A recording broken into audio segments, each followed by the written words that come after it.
ever get that? Mm-hmm. Like a name from history class just kind of sticks with you. Oh, yeah, totally. We're diving into one of those figures today. Indira Gandhi. Big one.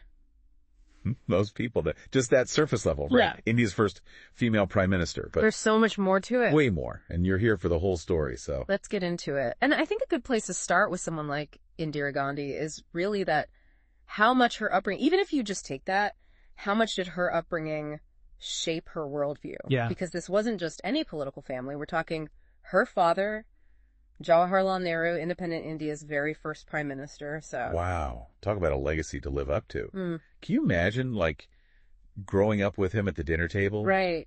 The conversations alone must have been just like a political science. Oh, absolutely. I mean, It's a just crash like course. absorbing all of that. Right. And it's not even just who her father was. Right. For education, too. We were looking at the sources. It's like Vishvavarati. Oh, wow. That's the university Tagore founded. Yes. Then Santiniketan, then Oxford. Yeah, it's a global experience. This isn't just schooling. This is like a whole Well, worldview being shaped. And you can see how that put her in this really interesting position, right? Where she is familiar with traditional India, Right. but also the wider world. So she's at this crossroads. And you can see how that would be so foundational to then navigating the complexities of leadership that she's going to face later on. Yeah, and she does eventually. I mean, her father passes away in 59, The 59. Yes. but she doesn't immediately become prime minister. No. It's not until, what, 1964 Yeah. that she takes on that position? That's right, 1964. So what changed? I mean, this is not just like a symbolic shift. Right. What starts happening when she takes office? So she clearly has a vision for India, and she's not wasting any time. You start to see some pretty sweeping initiatives and changes being implemented, things from social reforms to economic policies.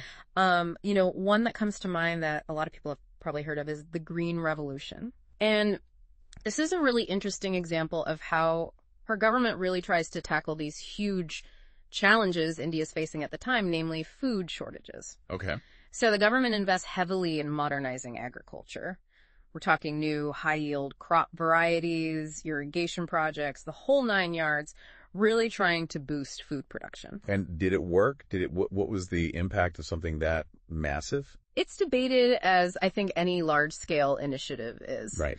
You know, India did see a significant increase in food production, Okay. but there are absolutely arguments that it came at a cost. So you see environmental concerns, crop diversity issues, increased economic disparity in some rural areas. Right. So, even with arguably good intentions, you start to see some of these more complex consequences. Right. And it seems like that leads into, as you would expect with any leader that's impactful, a fair amount of controversy. Yeah. And specifically something that I think a lot of people listening have probably heard of, at least the name, the emergency. Their emergency, right? So in 1975, her government takes this really drastic step of temporarily suspending some democratic rights and freedoms. Okay.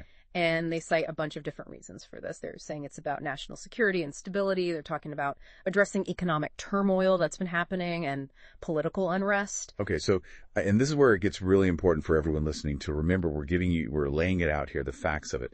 This is one of those events that, even to this day, there are very strong opinions on both sides of this. Absolutely. There are those who will argue that it was a necessary evil, a difficult decision, but one that was necessary to kind of restore order. And then you have those who say this was a blatant overreach of power that really damaged India's democratic institutions. Right. So really important to kind of hold both of those Absolutely in mind. But it is a really crucial part of her story because it really highlights that tension, I think, that comes up a lot in leadership in general, that tension between strong leadership and democratic ideals. Hugely. And it's really, unfortunately, it seems like that tension plays into the tragic end to her story. Yes. Because in 1984, she's assassinated. By her own bodyguards. By her own bodyguards, who were driven by these religious tensions that have been kind of brewing for years. Yes. And it's, looking back on it all, it's impossible to ignore the shadow of the emergency in this conversation. Like, did her actions, even if they were aimed at stability, did they unintentionally create a climate that led to this kind of violence? It's a heavy question. It's a really heavy question to consider, and it's something that historians and political scientists, I'm sure, continue to grapple with today. Yeah, and to make it even more complex, one of the things that we were looking at in the research for this was that apparently she was in the middle of an evolving political thought. Interesting. What does that even mean? That was my question too. I was like, what does that even mean in those final years? Was she changing her approach to leadership? Right. Was there a recognition Right. that things needed to be different? And sadly, we don't know the answer to that. We don't know the answer to that, but it's a really, I think, fitting way to end a deep dive on such a complex and influential figure. Like, we're left with more questions than answers, but that's not always a bad thing. Right.